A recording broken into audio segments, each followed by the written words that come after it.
Toby Takes the Road. While Percy was away, Terence had done all the shunting in the yard. "Adaptable," he boasted. "That's what my owner says I am. Go anywhere, do anything, that's me. You take my advice and scrap your rails. Broaden your outlook, like me." "Pooh," said Percy. "Me plough a field? I prefer to stay on my rails, thank you." "Steam engines did plough once upon a time," Terence chuckled, "and ran on roads." The engines remembered Trevor and had to admit that Terence was right. Repairs to Mavis took longer than expected, and Toby became used to trundling off to the quarry each morning.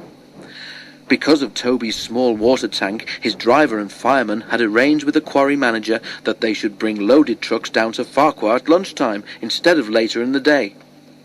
It saved time, too, for Toby would otherwise have needed an extra journey to fill his water tank. This way he delivered the trucks and got water in one visit. Time passed, and the weather became colder, with hard frosts during the night. They didn't worry Toby.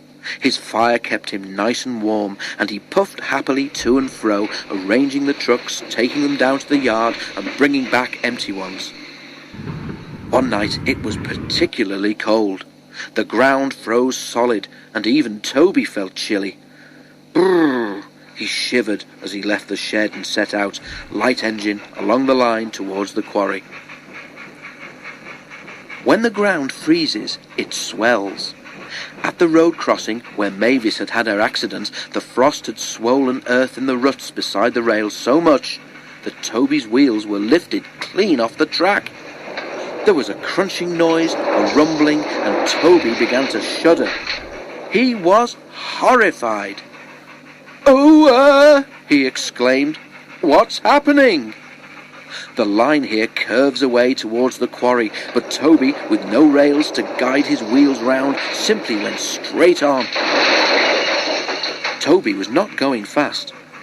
"Whoa there, Toby," said his driver at once, and put on the brakes as hard as he dared. Shakily, Toby came to a stop with all 6 wheels firmly on the roadway. "Oh dear," he said, looking at the grass verge in front of him. "Now what?" His fireman jumped down. "No problem," he said. "With care we can have you back on the rails in no time." "I don't see how," said Toby, sadly. Directed by the fireman, the driver carefully reversed Toby along the ruts his wheels had just made. At last, with a thud and a jolt, Toby felt the rails safely beneath his wheels once more. He heaved a sigh of relief. "Well done, Toby," said his fireman. "Now I'll spread a few hot ashes from your fire along there so that it doesn't happen again. Then we can get safely up to the quarry and no one will be any wiser." But they reckoned without the fat controller. When Mavis was home after being mended, he came to see the engines. "What's this I hear, Toby?" he asked.